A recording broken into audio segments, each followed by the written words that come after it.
Good day, viewers, and welcome to the Anorak Review Show with your host, the Anorak. Remembrance Sunday, if not Remembrance Day itself, is a very different holiday, to say the least. It's not as much celebrated as other more well-known holidays, but it's still equally important nonetheless. It's a time of honouring and commemorating those who came and passed. In particular, those who lost their lives in the First World War. Especially celebrated on the 11th of November. But of course, this particular every Sunday close to that date, we often have a 2-minute silence to give our respects to those who gave their lives. To me, Remembrance Day is a time to appreciate those who came before us but aren't around anymore. Those who either sacrificed themselves so that we could survive in a free world, or at least made a great impression on us and for us. It is even and especially in a time of great fear and disaster. Among the many people who have been lost to the ongoing pandemic of COVID-19, one of those people was a great keyboardist by the name of Dave Greenfield, who had passed away just over a year and a half ago. So I want to give some appreciation to him and his talent and the impression that he gave to the world of music by reviewing an album that he was a part of, a band that he is more than most associated with, the Stranglers. Now, to get into the Stranglers, they're a very unique kind of punk rock band, even for back then. While not as overly political as, say, the Sex Pistols or the Clash, the Stranglers were still a very punky band nonetheless, both in their music and some of the more rebellious, sometimes very avant-garde or even double kind of innuendo kind of lyrics. And not only that, they even went so far to survive into the 80s and 90s, even when the over era of punk had seemingly faded.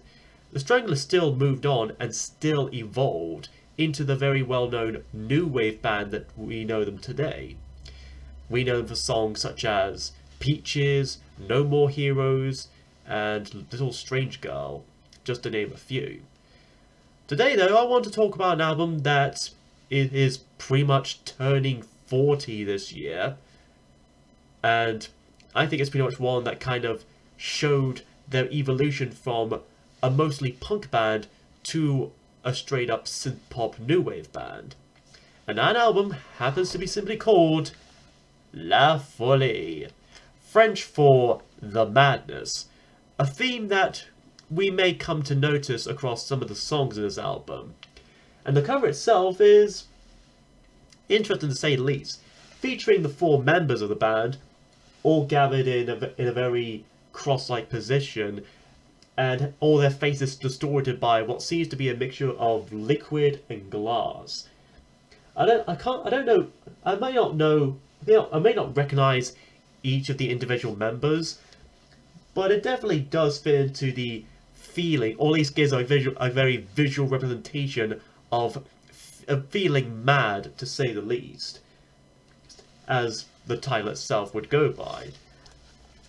And I gotta give props to the people who are behind this cover direction for making a very strange but still very fitting cover for such an album like this and for a band like the Stranglers. So, let's dig into La Folie by the Stranglers and see if it's still a good album, even if some may not be around to still hear it anymore. The album begins with NonStop. Although, according to the lead singer himself, Hugh Cornwell, the full title is actually Non-Stop None, but apparently the record company had printed it as mistakenly just Non-Stop. Whoops. But anyways, the song itself is quite a bit of a showstopper, or showstarter, being the first song of this album, dominated by Dave Greenfield's familiar organ and Jet Black's simple drums. The song tells about a dedicated woman who dresses in black, loves to pray, and waits for the man of her life. So, the secret life of Maria von Trapp? You never know. Anyways, Hugh Cornwell in this, who also does the guitars for most of the album, if not all the album of the songs, he has a bit of this calm and chill, laid back tone to his vocals. Even when he sings about her being, well, a non-stop nun, and no man will be good enough for her because she's already made up her mind about the one she loves. Hugh is very calm and very almost restrained and passive. It's almost like a reverse channeling of, say, David Albarn or something. But in any case, this is another great and well-known, a very, should I say, not as well, it's not as well-known as, say, Hanging Around, or Heroes, or No More Heroes, or Peaches. But it does show how sometimes they can be quirky and whimsical without being too saccharine about it. It's simple, short, and it goes by quite quick. It's a very quick song, and it's actually the shortest song of the album at about 2.5 minutes. So if you want a bit of a chill, yet a bit of a quick, passive rush, this song is definitely a non-stop song. Next is Everybody Loves You When You're Dead. Boy, what a bit of a harsh title. But that's kind of part of the Stranglers' sense of dark humor. The song itself begins with this very whimsy, almost feel-good kind of synth melody that gets contrasted by this guitar riff that feels a bit uncertain, acting almost as a kind of counter melody in a way. And the lyrics themselves seem to comment on how people can be both loved and hated by several people at the same time. One day, your fans may love you when you're alive. The next, they laugh at you with your trousers down and they'll aim stones at your head like you're the Jehovah guy from Life of Brian. But it also might be a kind of a comment on how some artists, musicians, and even celebrities don't get as much recognition or appreciation as they may deserve until after they have died. So it's very interesting how such lyrics as these can be looked at more than one angle or more than one interpretation, and the music itself does share that kind of macabre feel to it. So if you can in a way relate to such a song like this, it goes to show that even if you're not entirely that bad a person, some people will just still have some stigma against you. And the song itself does seem to imply that some people may be deserving of such hate or even ridicule when he sings about how some people have some truths to hide, some secrets and whatnot. So it's not entirely all innocent with that respect, but at the same time, it's showing that not all people are bad people. Some people just make mistakes in their lives, and they may get more than too much ridicule and too much bashing for even the most pettiest and most trivial of crimes or sins or whatever. So, in a way, it is a bit ambiguous, but it's also very, very human in that respect. After that, we have Tramp. And as you can imagine, with a simple title like that, this song's about an aristocrat. Actually, the song itself is about a particular individual tramp who would take his time to stay in one place, just like you and me. He would wander about, search for love, and even travel all lost and all that. In fact, this song was considered to be the next and third single of the album, but it was kind of replaced by another song of the album, which I'll get into later on. But anyways, as for the song and music itself, Hugh's guitar and the bass of Jean-Jacques Burnel, or J.J. Burnel, seem to remind me a bit of a mix of the 2004 Batman cartoon music and a bit of the Painted Black song by the Rolling Stones, which I still like. It kind of ranges in a range of it kind of ranges in moods away from the somewhat gritty verses to the mostly carefree choruses, almost kind of in a way kind of manifesting the kind of personality of this Tramp character. Sure, they understand the harsh reality of being homeless, traveling from one place, never truly settling into a home, but still living a carefree life of seemingly little to no responsibility, and just traveling around, hopefully finding for some form of companionship, to know that he's not truly alone in this otherwise harsh world and reality. And honestly, even in a country that suffers a bit of a homelessness in it, I think a lot of people can definitely relate to that. Even if you do settle down in one place, it can never really truly feel like home in some people.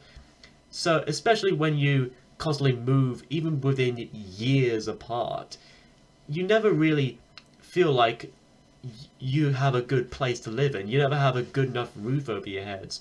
So you kind of move around the place across the country to see if there's ever a place out there that suits you. If there's someone else that can take care of you.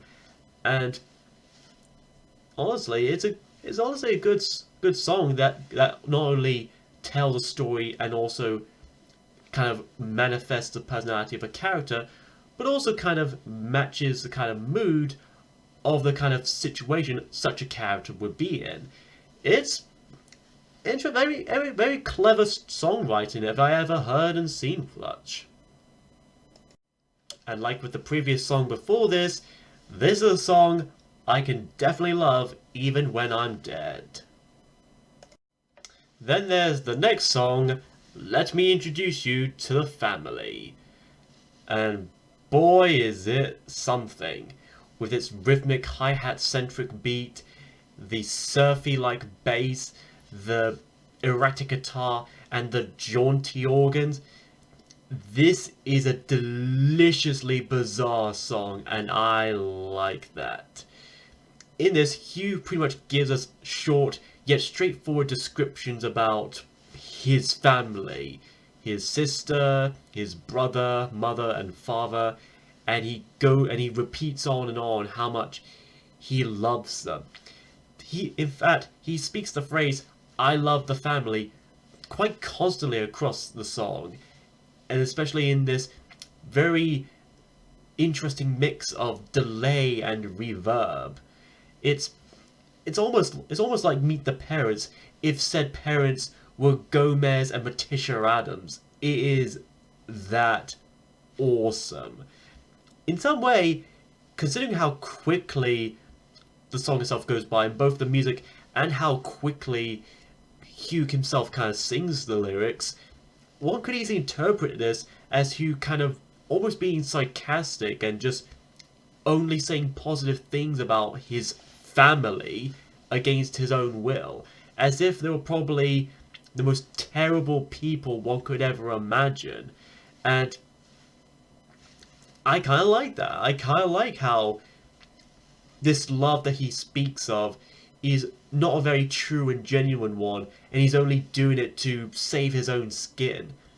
And in fact, according to some interviews, the band themselves often refer to this album as the madness of love, and in that each of the songs deals with a different kind of love, as we've demonstrated with the previous songs so far. And it's very interesting. It shows that not all love is entirely romantic. It could be about family, but even then, sometimes you may feel a strange kind of love, but it's not very true love if those people out there really treat you like some kind of rubbish, and they'll probably do something terrible to you if you dare say anything negative about them, if you don't speak the truth about them. And in a way, it's almost, the implications here are almost kind of morbid in a way. And again, as a fan of dark humor, I actually like that. It is a strange song, it's a strange little song, and that's what you come to expect from the Stranglers band. Next up is Ain't Nothing to It. Boy, ain't there something to say about this particular jivey track. Mostly inspired by American jazz musician Milton Mesro, this tune features a very punchy beat, a shaky bass, some crunchy synth, and more of Cornwell's iconic dry and deadpan vocals. The lyric content here is a tad difficult to decipher, but it does tell something of a surreal story nonetheless. So I guess it matches the theme of madness from the title. Although there are two lines from it that might be worth talking about. That being, ain't nothing to it, just here, and she's Faust, so skip and forget it. The first, of course, being the title itself, but considering how strange and kind of bizarre the storylines get about some boy being 56 or something tall or something, it seems to express how, even despite of all this bizarreness, there's nothing to see here. It's almost kind of normal and passé to the reader, or the singer in this case. And the phrase itself, ain't nothing to it, is actually a commonly said phrase, often referring to something that is quite easy to do, as in, they say ain't nothing to do but to do it. And almost as if there's all of this weird and difficult stuff, and the singer's like, I can handle it, who cares? And the second line, she's Faust, so skip it and forget it, it seems to refer to how a woman is often easily gullible by promises of power, and Faust is the name of the person who made a deal with a demon named Mephistopheles. I'm probably butchering that pronunciation. So, with that said, this woman is so gullible that the singer kind of catches onto it, so he just kind of skips her and kind of moves on and kind of forgets about her, as if she's not worth his time. She's so easily manipulated that it's not even funny anymore. He's just kind of feeling pity for this easily fooled, foolish woman.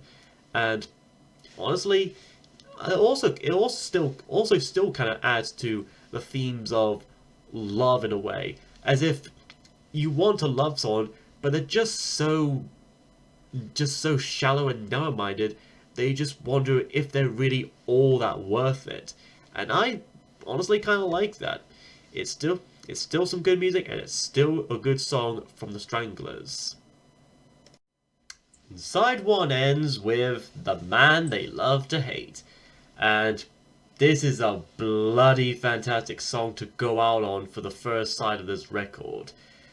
Adding on to the deconstructed themes of love from Everyone Loves You When You're Dead and Let Me Introduce You to My Family, Hugh sings in a very strange and interesting filter about a strange honeymoon on a grey English afternoon, like grey English morning, and about this woman who gives this man all of her love while he himself couldn't give any back in return. And then in the end, she kind of leaves him because she just loves him too much. This song seems to kind of put an insight into unfulfilling relationships and possibly implications of domestic abuse. Well, not exactly explicitly, more between the lines. Not exactly one abusing the other, more a sense of apathy, a sense of emptiness, and feeling that just because you're with this person, the feeling between them may not all be that genuine. And something else to notice is that across the first side of this record at least, the songs get a touch longer and longer in length. This being around 4.5 minutes, if even that. And that aside though, it is a rocking beat. The percussion is thumpy as hell, and I like that. And the quote-unquote melody of the song is quite haunting, if not very jamming and very hard on to dance to. It is a very great song to go out, and is another underrated song from an already kind of underrated band, and it kind of shows that even if they evolve into a more synthy, poppy, new wave kind of stuff, they still haven't forgotten their more familiar, more ratty punk rock roots. And I still appreciate the Stranglers for that.